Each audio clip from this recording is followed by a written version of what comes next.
go down, when you go down, down. Walk out the house with my swagger, hop in there with Joe, I got places to go. People to see, time is precious, I look at my Cartier out of control. Just like my mind where I'm going, the women, the shorties know nothing but clothes. No stopping at my Pirelli's on, unlike my jewelry that's always on.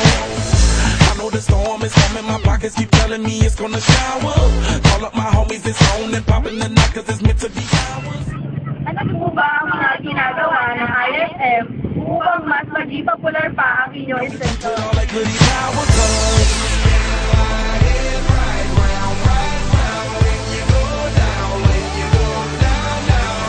You spin my head right round, when you go down, when you go down, down. I watch her go. She got me throwing my money up. Ain't nothing more beautiful to be. It's going down. From the top of the pole, I watch her go. She got me throwing my money up. Ain't nothing more beautiful. DJ Rob, alam na namin ang background ng ISM. Ano naman ang mga campaign? Like a number one fan. Don't open my mouth, let her talk to my fans. My Benjamin Franklin. So, hindi nakikinig either palengke or sa tindahan. Ito yung naka-tampak or, yun lang sa background. Pero majority ng mga nakikinig sa radyo, ganun. So, you only have 2 or 1 hours. 1 hour or 2 hours. Di ba? Paano yung mga hindi nakikinig ng gano'ng oras? Kunyari ako, alas 3 ako, alas 7. Di ba? Ng gabi, ng hapon. So, paano yung mga umaga na nakikinig? Hindi nila ako kilala. Yes, no? Ako naman sa hapon, hindi nila alam yung mga sa umaga. So, what do we do? Pinapromote namin. Uy, makinig kayo sa umaga. Uy, si ano, si DJ nga ito. Ganon. Yan yung ginagawa. That is self-promotion. Pero that's powerful. Kasi, uy, meron pa pala silang ibang DJ. So, we do plugs. Aside from the live na promotion, nagpo-plugs kami. So, uy, makinig kayo sa linggo. Pero, Luis, so, yun. So, mag-promote si station, magkakaroon na recall, di ba? Matatanda, ay, yung pala sa ano ka narinig yan eh. Sa ISM ka narinig yan eh. So, ano pa? It hooks the listeners. Hooks the listeners. Di ba? Bakit?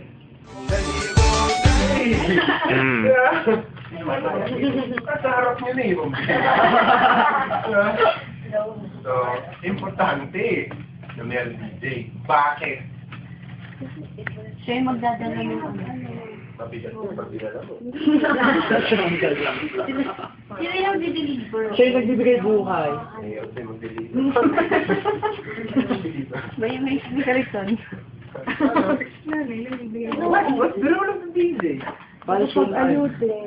Eh, nagpapagaling siya. Ano ba? Ano ba? Bibigay mo. Ano ba? Fasi. Ano ba? Yung sinabi mo kanina, hinahanap mo kanina. Yes, di ba? Every 16 minutes. Di ba? Again, DJ should be another reason para Pakinggan naman. even during Commercial. so, importante yan. And another role ng DJ is to facilitate the radio. Wala ba eh? Radio. Tao ba to? Tao ba to? Hindi. Lugar? Radio promo. Oh. Naman mo kanino. Ayun. Promo, pag text kami, you carry out the radio promo. Kasi pangit naman kung wala, di ba? Call us up at and nobody will answer. Great, di ba? Tawag na! 584-5545. Wala sasagot sa inyo. Di ba? So, the DJ is there to handle. See, it's evolving. Nagbabago-bago yan eh. Depende. Depende din sa needs ng mga ng market namin, ng audience. So, sa tingin namin hindi effective to, we can change it in time. Diba? Kasi, parang halimbawa, nagluluto ka nga kanina, yung ano ko, example ko, nagluluto ka ng banana cue. Ayaw na pala, so kawa na pala. Ano banana cue? Diba? Talaga? Diba? Sag. Diba? So, ganun din sa radyo. Titingnan mo rin kung nakakasawa ka na, baka paulit-ulit ka lang naririnig nila. Music mo, gantong araw, pag-isip mo, magtututbrush ka, yung pa rin na naririnig, di ba? Ayaw ko na mag-toothbrush.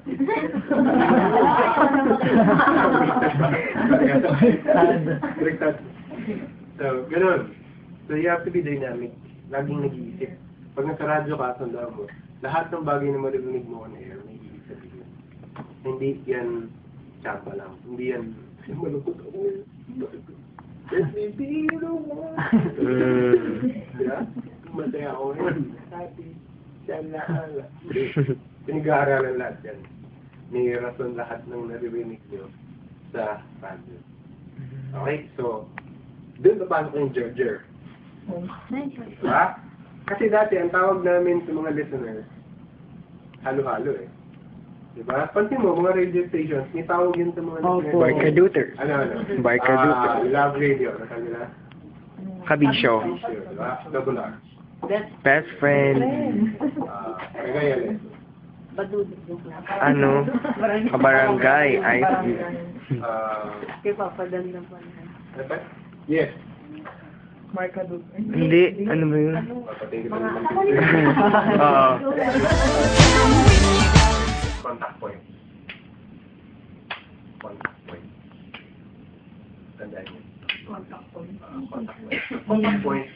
Pag sinabi mong you will increase your contact point, palalawakin mo yung contact point. Parang Ibig sabihin nun, pupunta ka sa mga lugar na pupunta ka sa mga lugar na hindi naaabot ng medium. Probably. Example, sine. Diba? Nanonood ka ng sine. Nakikinig ka ba na radyo? Hindi kasi po. nanonood ka. Sine. Kukulit na. Nanonood ka ba ng nakikinig mo na? Nanonood niya ako eh. Diba? Pero makita mo bigla, 93.9, ay, mga ka-jer. That's promotion. Increase your contact points. Bakit? Kasi sa oras na yun, hindi sila nakikinig ng radyo, but they get to know IFM. Gumagawa sila ng ibang bagay, pero nakikilala ka nila. That's the definition of contact points. Billboard. Ano po yung commercial yun? Yes. Parang commercial. Yan, pasok ka in-eager. Tapos, di ba sa pinto? Di ba? Alam mo nito, pinakasulat dito. Ayos rin. Di ba? Ayos rin. Di ba? Pero hindi mo nakikinig ng radyo, pero alam mo yan. Sticker. Yan. Stickering. Sa mga ka-onse. Sige po. Kotse, di ba? Yan. Pagsuot ng t-shirt, billboard, sa mga print. Apo. Diba? Print. So that's increasing. Made out of, she's amazing, on fire blazing, hotter than Cajun. Girl, won't you move a little closer? Time to get paid, it's maximum wage. That body belong on a poster. I'm in the days, that bottom is waving at me like, damn it, I know you. You run the show like a gun out